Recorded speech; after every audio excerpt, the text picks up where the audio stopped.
Is this really what I'm gonna have as a focus on this channel? Trans stories and aggressive readings of stories plus Czech stuff?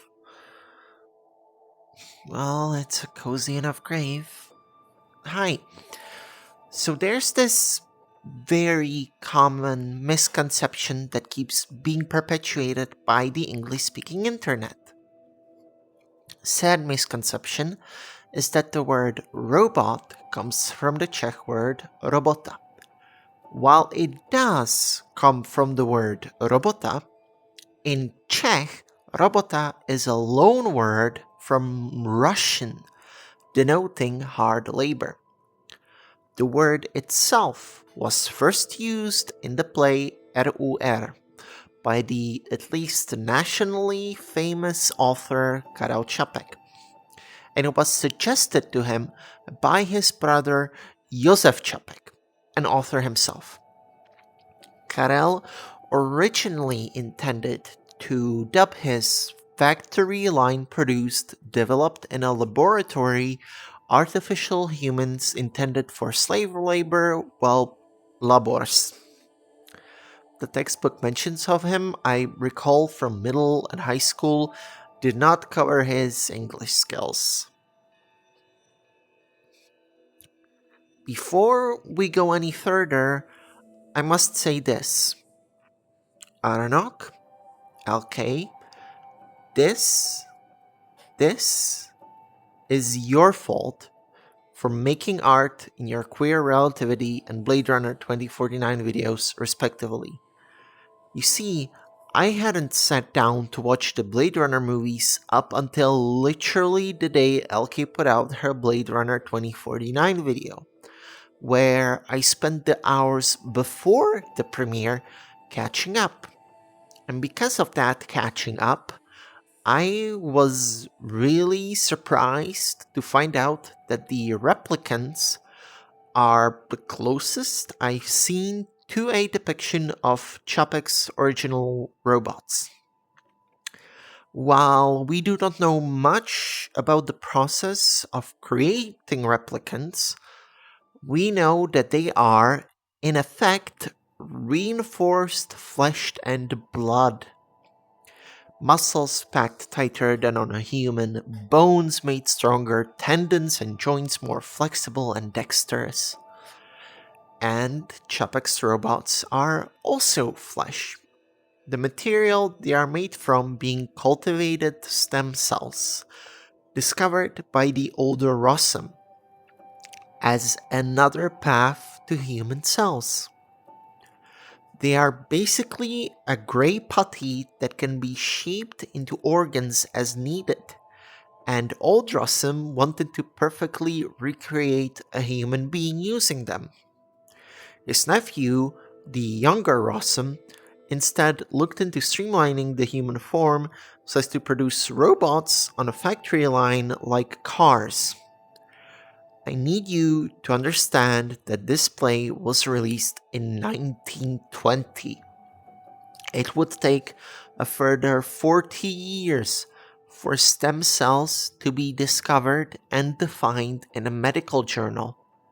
Čapek speculated his ass towards a medical discovery 40 years in advance, just working off of Darwin's idea of the protoplasmic soup life came from. So this video is going to summarize the acts of the play R.U.R. while comparing them to both Blade Runner movies, as well as talking about the work of Karel Čapek, since I don't think there's any Czech video essayists that make videos in English that would cover the dude besides myself, especially since he's in our textbooks. Honestly, I have my doubts that there's any Czech video essayists besides myself. Meaning, spoilers for a play from 1920, a movie from the 80s, and a 4-ish minimum year-old movie. There was time for you to watch the movies before this video dropped. I made it a premiere for a reason, and R.U.R is public domain. So while reading plays is not the best way to experience them, the option was there. Content warning for violence in all pieces of media discussed today, but especially in the Blade Runner movies. Movies which also, in following the tradition of Western cyberpunk, position the East as an invading force taking over culturally, which is bullshit as we know, and is just racism towards Chinese and Japanese people. The play R.U.R is split into a prologue and 3 acts, all of which will be covered in their individual sections. The characters we'll be following are Harry Domin, the Central Executive Officer of Rossum's Universal Robots, Engineer Fabry, the Central Technical Officer of Rossum's Universal Robots, Dr. Karel, Head of Research and Physiology, Dr. Hallemeyer, Head of Psychology and Robot Upkeep Raising, hard to translate. He teaches them how to be people.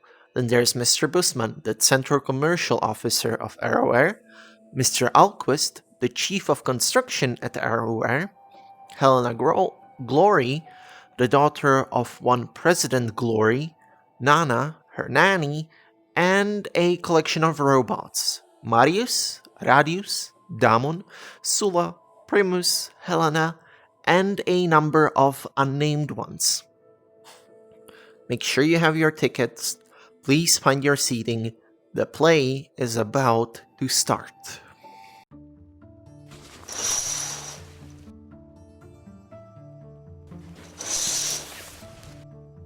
The play opens in its prologue with Domin dictating to his secretary Sula letters he intends to send to customers, when Marius steps in, bringing in Helena Glory, who's visiting.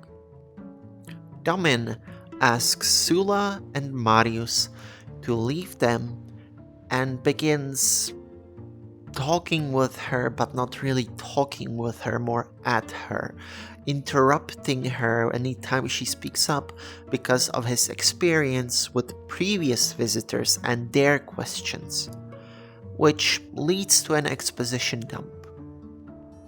In 1920, old Rossum went to the island the factory stands on to do research into marine life forms, so as to discover the protoplasmic soup all life sprung from.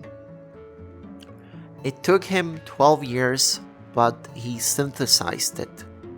And not just synthesized it, he synthesized a whole new form of it, more malleable than the old protoplasmic soup. After molding a dog with it, he decided to try and completely recreate a human being.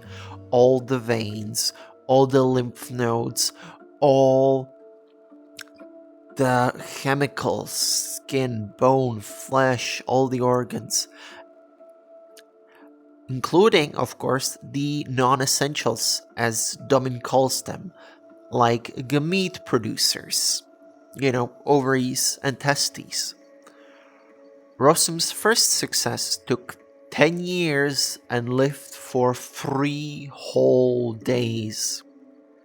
At which point, Rossum's nephew stepped in, practically shoved old Rossum into a lab to work slowly on his perfect humans, and began streamlining the human form down to the bare necessities, the pure essentials that are necessary for us to walk and to work.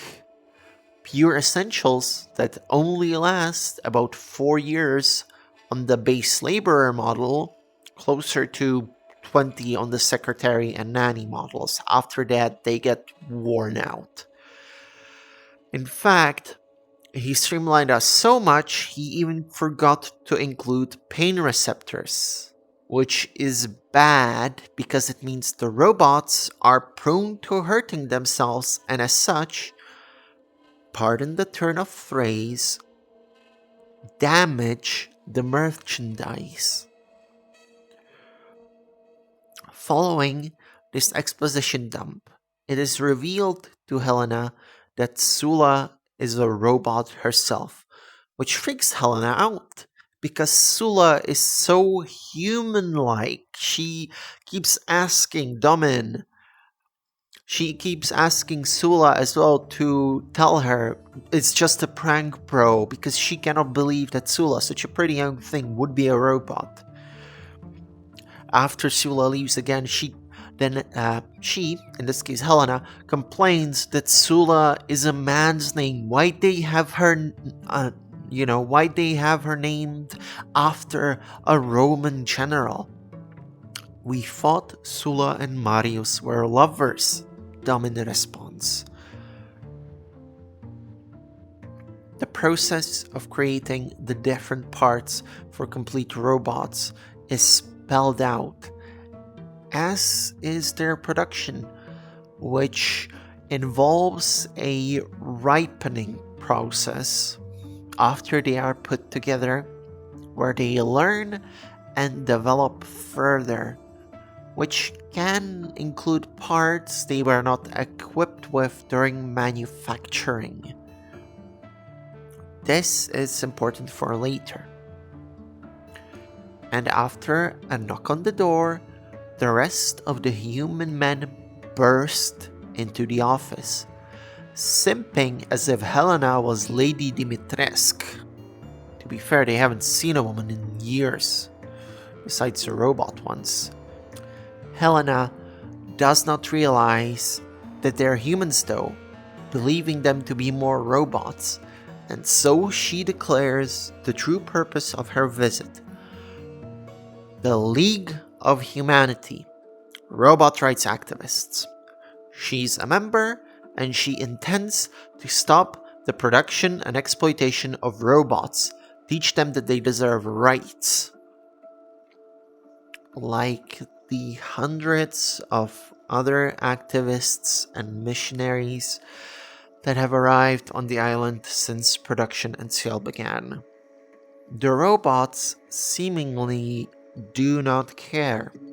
Oh sure, they remember everything you tell them, but they don't seem to have any emotional reaction to it.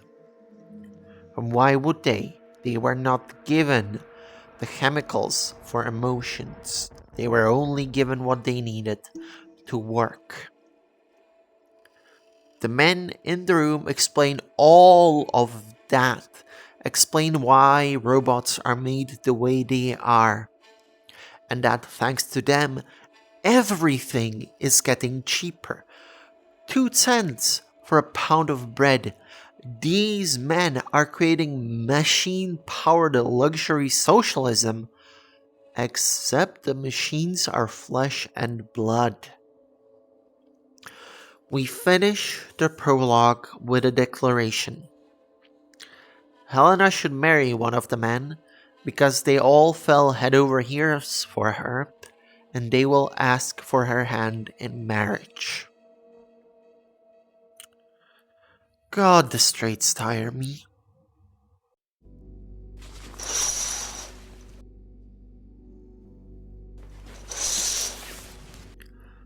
Karel Čapek was born January 9th of 1890 in the northeastern parts of Bohemia, at the time part of Austria-Hungary.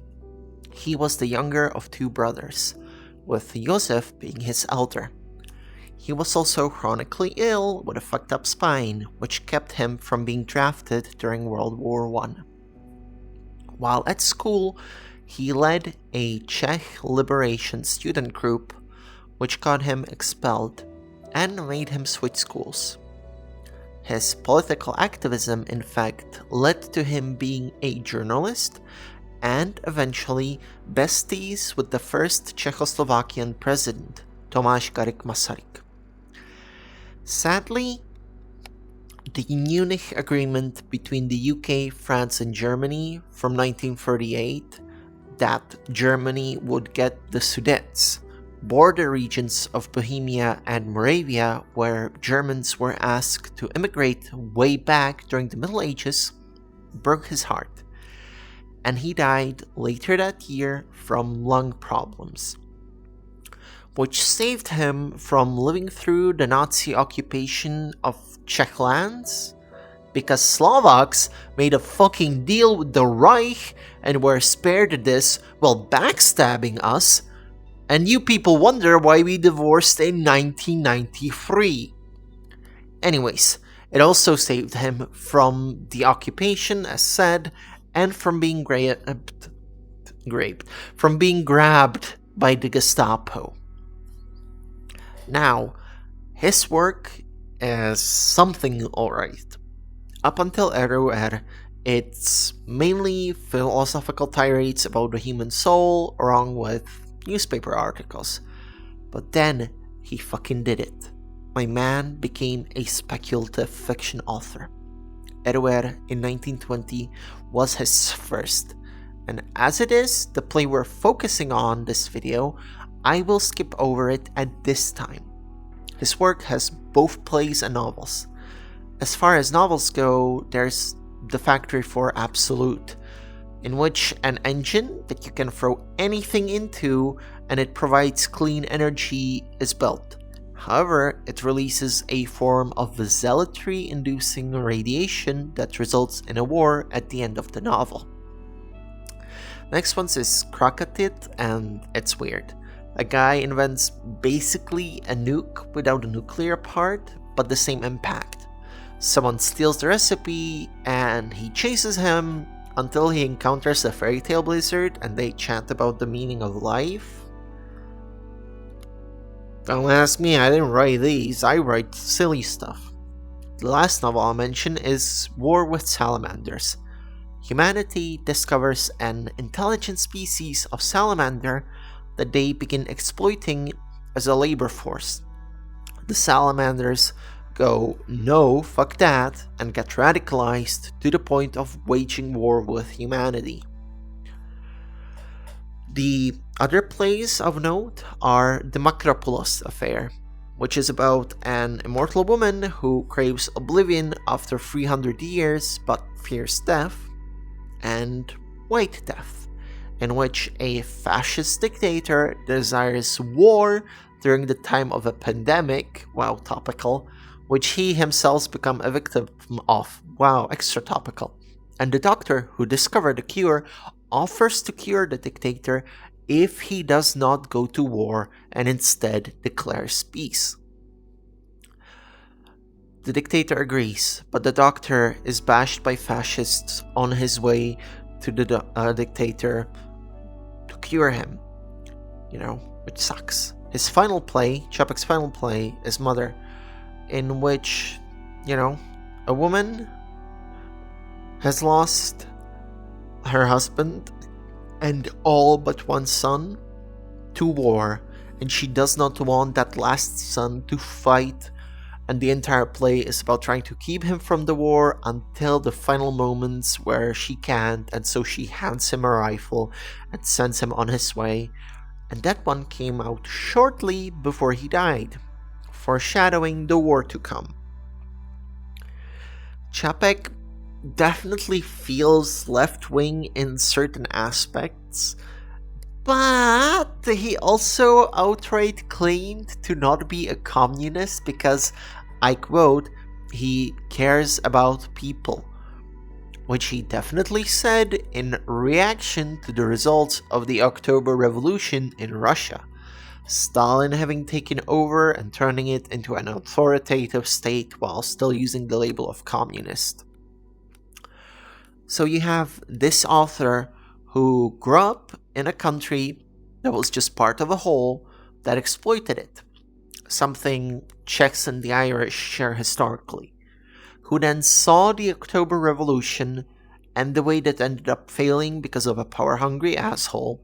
He lived through the First World War and also saw the technological progress being made rapidly, and you throw in him living through the rise of fascism on top of that in his neighboring country after he had helped establish a country for his nation at last, and this cocktail contributes to what he ends up writing.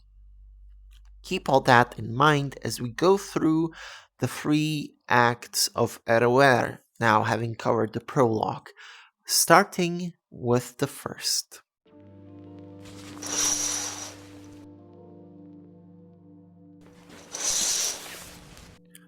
It's been 10 years since Helena arrived.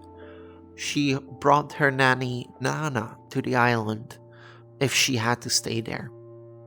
3 of the men bring her flowers in secret, while Nana uses her religion to complain about the robots being ungodly, heretical, pagan creations, and that another one seemingly broke by going nuts and smashing everything around itself. Radius from the library, this time around. Helena is showered with gifts, among them a warship, and we're told there hasn't been any post in a week. She drops a bombshell of information. When workers striked against robots and destroyed them, the bosses armed the robots to protect themselves. Then governments bought robots as bodies for wars, numerous ones in the decade since Helena arrived on the island. And the soldiers do not differentiate between combatants and non-combatants. They do not care for civilian bodies. 700,000 dead humans. My man invented drone strikes. Not to mention, these humans have not been making more humans. Births have stopped. A lot of the act consists of philosophical discussions between Helena and the others on the island. Discussions on the purpose of humanity and why children aren't born anymore. Helena burns a stack of papers in the middle before the excited group of head officers of R.U.R burst into the room and start drinking, because the robot rights group, led by robots, seemingly did not overthrow humanity, as the postal boat shows, arriving exactly on time following the timetable. It means that humanity still exists and leads. But that doesn't matter, because even if they didn't, the board could jump on board the warship and sail away with the stack of papers that hold the secret of robot creation. The secret to the base soup they're formed from. Thankfully though, because the robots' revolt went nowhere, as the board thinks, the company decides to build franchises, one per nation, and program the robots with deep-seated hatred for models from a factory other than their own to keep them from uniting. Hold on. Breaking news. Actually, scratch that. The newspaper from the boat opens with a proud "Robots of the World," followed by a manifesto that they're more evolved, that humans are parasites, that robots should exterminate humanity and destroy everything except the means of production, so that they can go back to work once they're done, because work is most important. The robots have begun to occupy the factory. The board of directors, Helena and Nana, are stuck in her apartment, surrounded on all sides by robots. The warship their only means of escape already claimed by robots, and thus removing any chance of escape, any chance at salvation. Just 1 second though, hey, what were those papers Helena burned?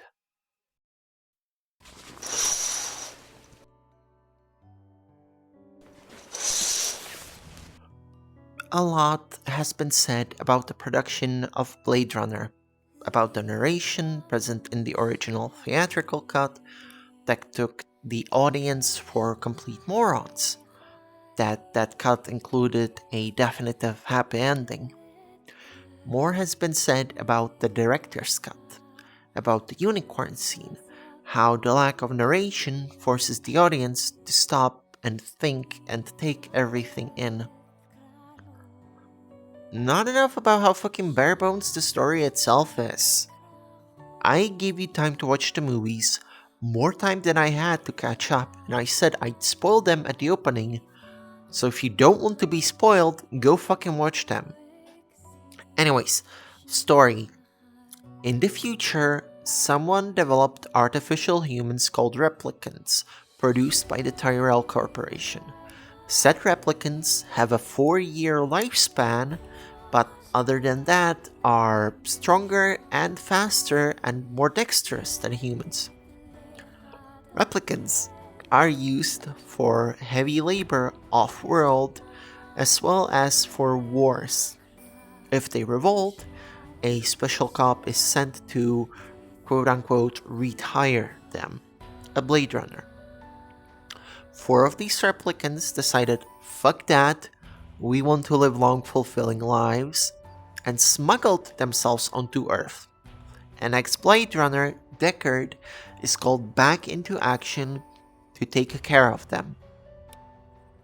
He also gets hired by the Tyrell Corporation, again, the producers of replicants, to come test a lady on the Voigtkampf test.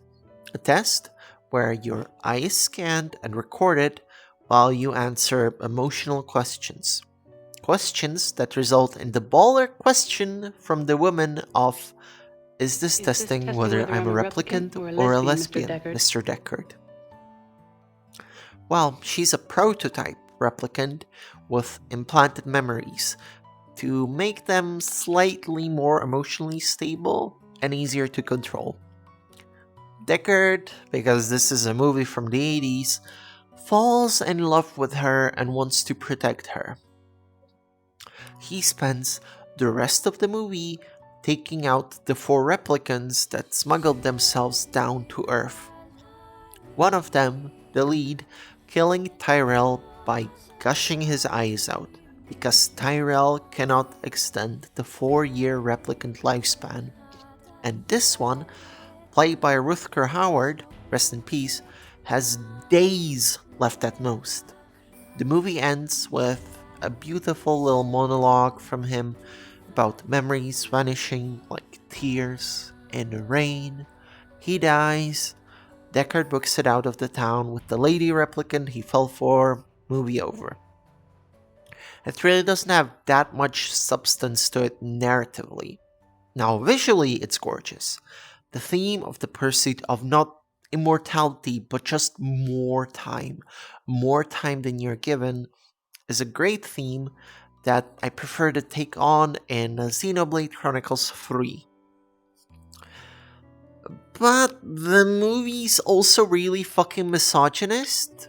The dude replicants get quiet deaths. The women, well, one is riddled with bullets while falling through glass. The other is shot in the chest and wriggles around on the floor as if possessed while we stare at her. Fun fact, in the fight scene preceding the death, her stunt double was a male gymnast. You can imagine the looks on fans' faces as they pause the movie and are confronted with a dick packed into a leotard for the scene. Do you think Cyberpunk 2077 nicked that for that infamous ad? So, how does R.U.R relate to Blade Runner? Well, In this case, it's the replicants being out of flesh, and their limited lifespan resulting in them wanting more time. But because they're kept off-world, they're kept from doing the same revolt that the ones in R.U.R are undertaking. And to be completely honest, they're both kind of shit. I do want to give Isaac Asimov a wedgie for his shit takes, but he was correct in one thing, which was calling R.U.R garbage. His specific wording was, the play is bad but has been made immortal because of the word robots being spread to English from it and from English to all the SFF authors around the world. Blade Runner kind of sucks because of its meandering pace, its misogyny, its racism towards Japanese and otherwise Asian people, and its cop support. But they both have influenced media that came after them in numerous ways. R.U.R through its mortality because of the word robot in it, as said, and Blade Runner with its aesthetic and vibe. It is primarily a vibe movie, with its neon-lit streets and constant train, the ziggurat that Tyrell Corp is in, those massive refinery pillars spitting out fire, the flying cars, all of it a vibe that others took to create neon liberal stuff. The aesthetic without the punk politics. Blade Runner itself somewhat falls into that. Our protagonist is a cop tasked with protecting the status quo. In a punk movie, we'd root for the replicants, wish for them to achieve their goals, and feel tragedy at all of their deaths. Not only at the Tears in the Rain speech. The replicants do get humanized at times, at least some of them, but it doesn't feel like enough. They're still not the heroes. The love interest is the only replicant who lives at the end, even when the phrase, "she won't live, but in the end, who does?" is uttered. The straight's right off, and we don't know what will happen. We just know that Deckard felt conflicted about killing replicants because he wants to bone one down. He's down bad for one of them, but he still did it before he disappeared, falling off the face of the earth on purpose. With that, let's cover Act 2 of R.U.R.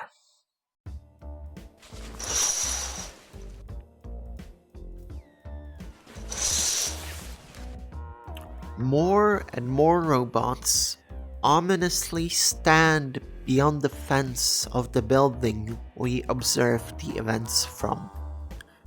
Helena is dissociating by playing the piano, while the gents discourse about their actions, about their desires, about the fall of mankind, about the want to free humanity of slavery, to make everyone an aristocrat so that they wouldn't have to work on machines owned by others. Funny then that it required creating a slave race. Čapek's socialist tendencies shine through just a little bit, as the characters talk about the desires of the two Rossums and the stockholders being against Domin's desire for machine-powered luxury socialism. Line must go up, and that's what doomed them. The one man getting mad is Alquist, the chief of construction, whose coping mechanism has always been to put on work clothes, grab bricks and mortar, and to start building walls with his own two hands. Dr. Gall confesses that he messed with the robot production, tried to improve them, and through that changed them from mere machines to something greater than humans. Helena claims it's because she wanted Gall to give them a soul, stopping her dissociated piano playing to confess herself. She was scared that robots would hate humanity for what they did to them. She wanted to avoid it by making them like humans so they understand each other. but nothing is stranger to man than his own mirror. It backfired. Busman suggests a trade: Rossum's recipes for the lives of the 30 humans on the island and the warship so that they can sail away and leave the robots in peace. Let them produce more of themselves. Oh, hey, where are those papers Helena burned? The board discusses their plans once they leave. The desire for a pastoral life on a small island somewhere in the middle of nowhere, while Domin gets the recipes. Helena, what the fuck? Where those papers you burned?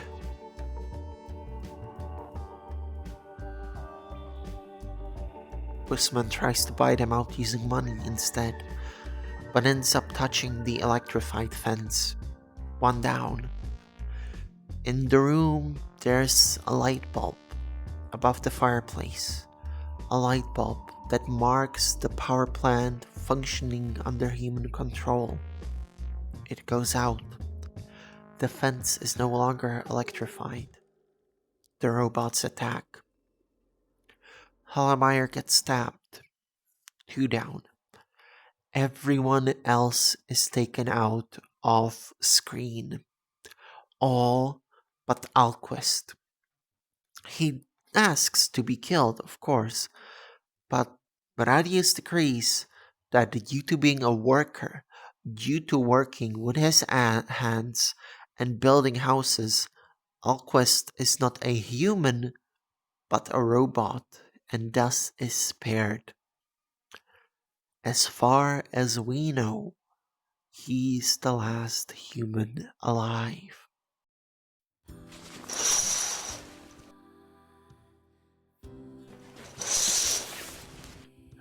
In the decades between the release of the original Blade Runner and its sequel, a lot happened in our world. Like, a lot.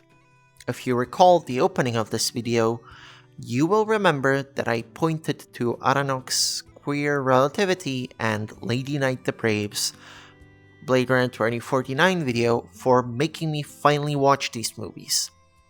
So for the deeper dives into it, go watch those. I'll be quick. Denis Villeneuve directed this sequel that's set 30 years after the original took place.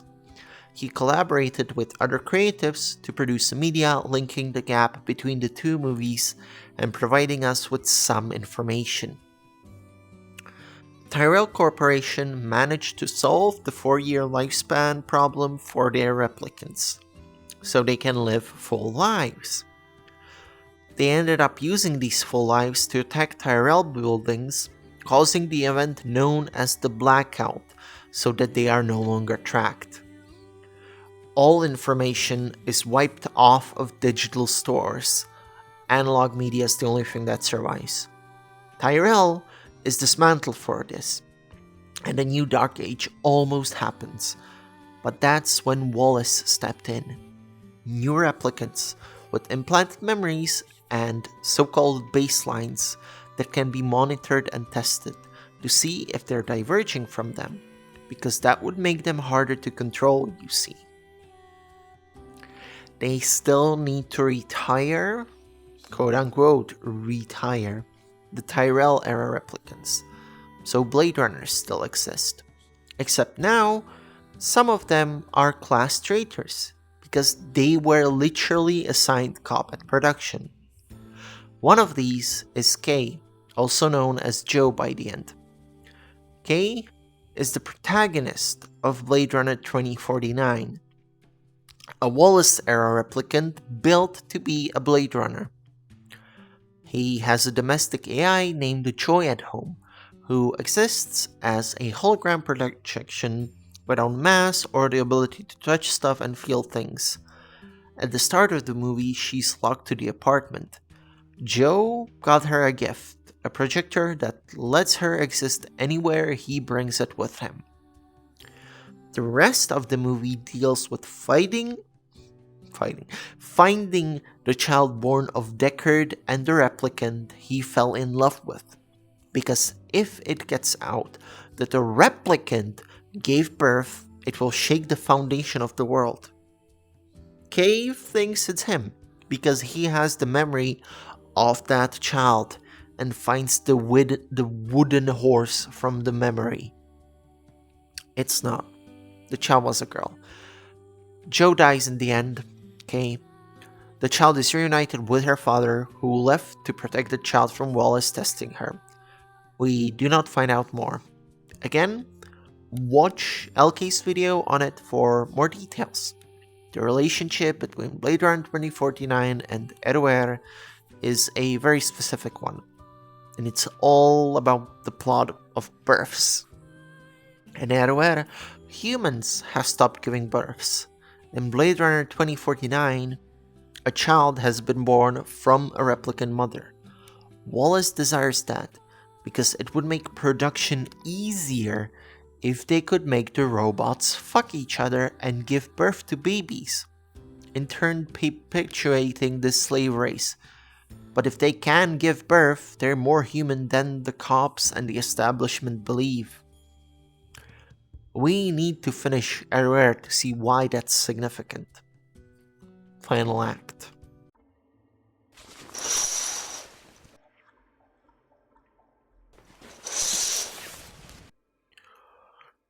After finding out the recipe had been burned, the robots tasked Alquist with solving the secrets of their own creation once again, from scratch.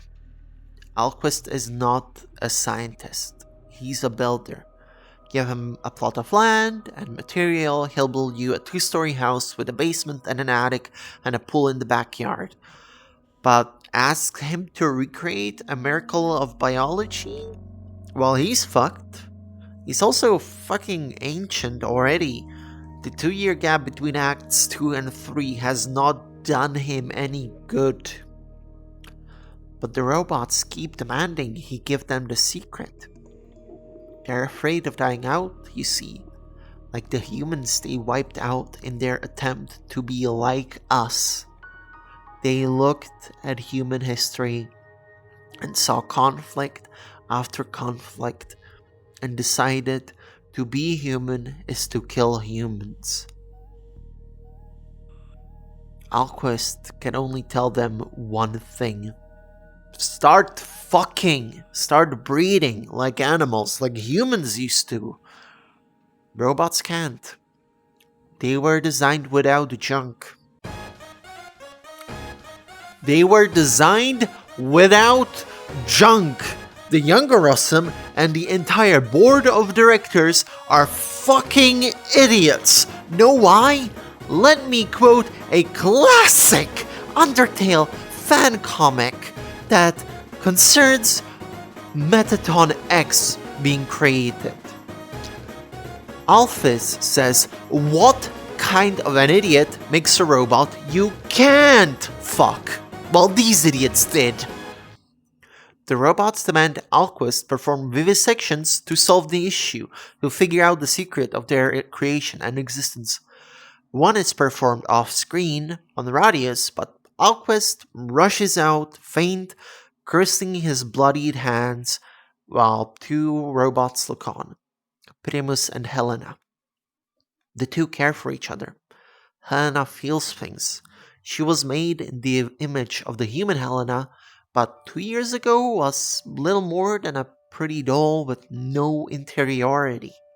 But now she feels, she loves, she cries, and Primus cares for her. When Alquist demands to vivisect her, Primus tells him to vivisect him instead. And when Helena is told of this, she asks him not to do it, to not hurt Primus, that he should vivisect her instead. They love each other. Love, a truly human feeling that robots seemingly lack. This excites Alquist, who declares that life will go on even without humans, even when all our great works have crumbled to dust. Life will continue. Primus Helena leave, and we are led to think maybe they can give birth, or maybe robots will die out and animals will inherit the earth. Curtain call. Applause. Maybe. What the hell was that? So, what's the fucking point of the play in the end? It's easy to go, technology bad, but it's the fact the technology got used for war and that we were not a good example to them that doomed us. It's a call to action, not to smash machines, but to take care of one another, to uplift people, to get them on the same level, so as to avoid what happened in the play. But the impact it had was just a history of robot uprisings in fiction and the use of the word robot for an artificial workforce. Fun fact. And part of me being, a cook, having cooking as a special interest, is that what's called a stand mixer in English, what all the fancy chefs have on YouTube, is called a kitchen robot in Czech. NieR is not my favorite play. I just thought it would be cool to highlight it, get people closer to it, because although it's in the public domain, there isn't much done with it. Like, there are lost media adaptations of it, one from 1938 and one from a decade later, both from the BBC. And as fans of Doctor Who know, back then the BBC did not store their footage, they'd tape over it. And because people couldn't record things at home, none of it survived. But there's no other accessible performances of the play. I have a desire to stage a performance of it in VR, to record it and put it on Patreon for all of you to watch, but I figured it would be hard to do because I can't pay the actors for it. So instead, I'll focus on one aspect of the play that's very easy to overlook, as we haven't heard from her since Act 1. And how the name of the character impacted another piece of media. Sula, the robot girl. There's another Sula that's a robot girl in another piece of fiction.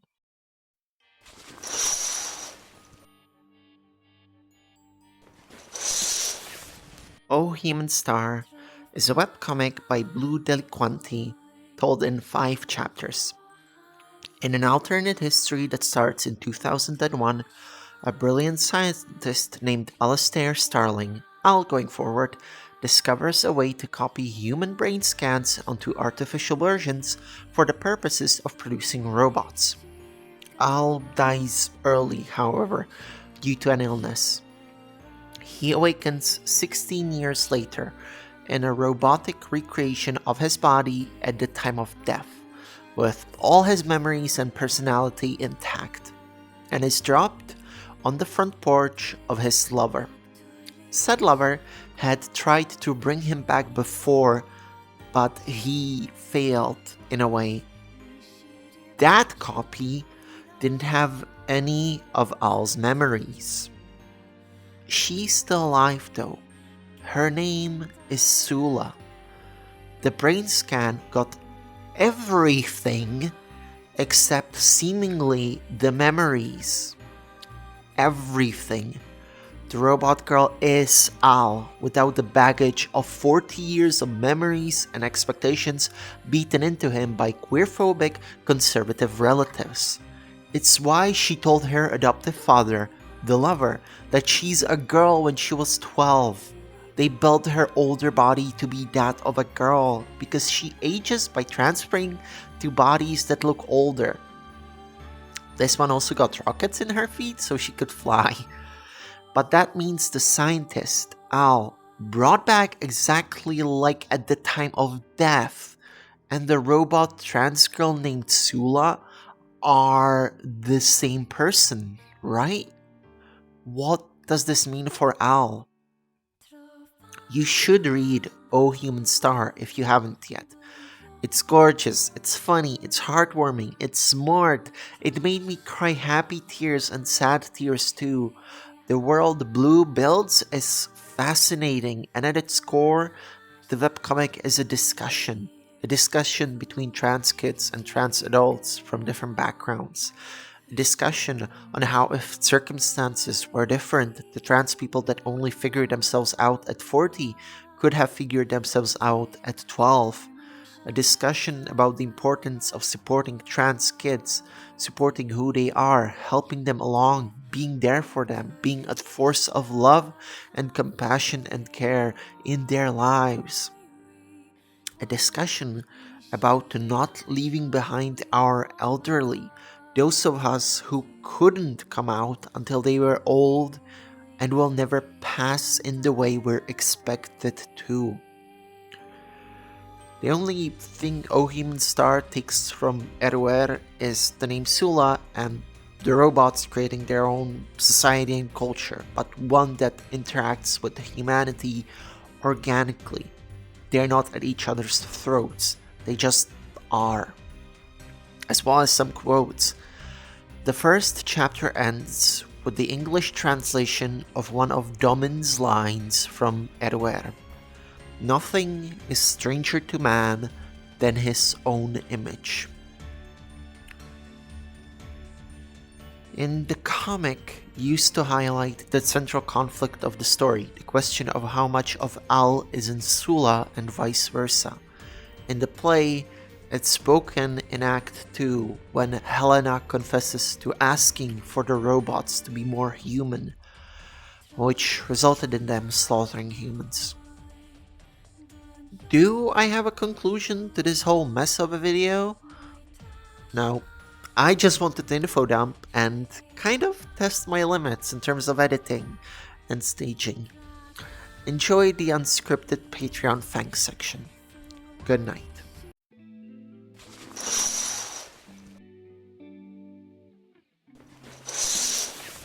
Again, thanks for watching that. This, as mentioned, is the unscripted Patreon thanks section. So I have a couple things to mention. One of those is be glad I did not follow the instructions that Čapek put for the descriptions of the characters in the original version of the play. Because Busman, the central commercial officer, the accountant that tries to buy them all out using the $500 million that's saved up, he's described as, I quote, short, bold,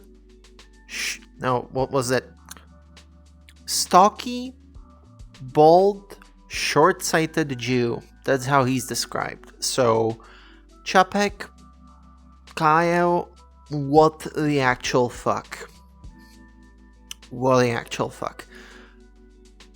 Anyways, I need to thank Lunavani for the Picrew, for the Picrew that I used to depict all of those different characters. You know, it was neat enough, and like it was the best for depicting all of them, because I wasn't able to find one that worked. So I hope Loon's fine with, I hope Sashka's fine with me using the Picrew for this purpose. And as you all know, this here is the unscripted patron thanks section. As such, it is my duty and my joy to thank all of my patrons. Patrons that you yourself can join and be part of by following the link in the description below. People like Aurora on the $20 tier, Ginger and Kylie the Healer Witch on the $10 tier, and of course we can't forget everybody on the $5 tier. Come on, big applause for everybody on all of those tiers. Thank you for supporting me, thank you for being there for me. Now, I had hoped to have an exciting announcement here, as I had applied to present at Animefest this year. However, my proposal was rejected, meaning I will be there just as a guest. For those unaware, Animefest is a convention that happens in Brno annually. It happens this year between the 5th and 7th of May. Animefest.cz.